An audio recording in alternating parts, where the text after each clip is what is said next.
attitude should be enhanced in practice. In other words, I think it's important as a coach to do a lot of desired drills where there's a lot of competition.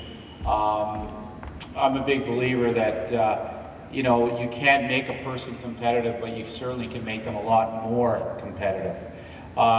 Repetition is the best way to learn a skill.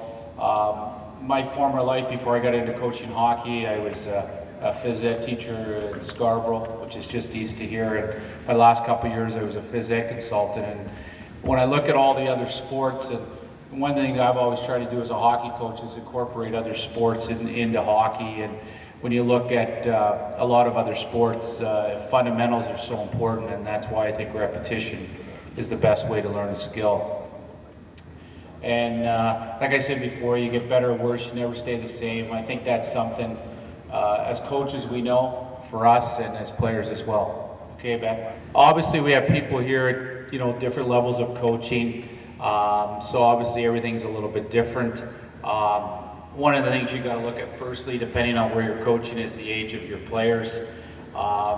You know, I always get a kick out of doing coaches clinics and things like that, and some guys coaching a single A Atom team, and he wants to use the same type of drills that you would use for Team Canada or your club team. The level of ability of your players, you got to make sure that you're using drills that the players can handle and they will improve because of them. The number of players on your team, obviously at the OHL level or above, we're lucky enough to have lots of players on the ice for practice.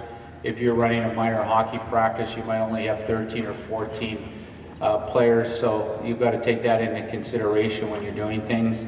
The amount of time allotted for practice, I mean, different people do it different ways. I know when I first started coaching major junior and I was told that we had 2 hours of practice ice, like a naive, inexperienced coach, I try to use it all.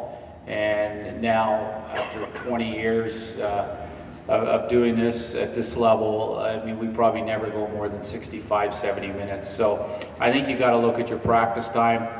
Obviously, if you're coaching minor hockey, your practice time's limited. So you've got to be creative to other ways to do some of the things that you need to do away from the arena.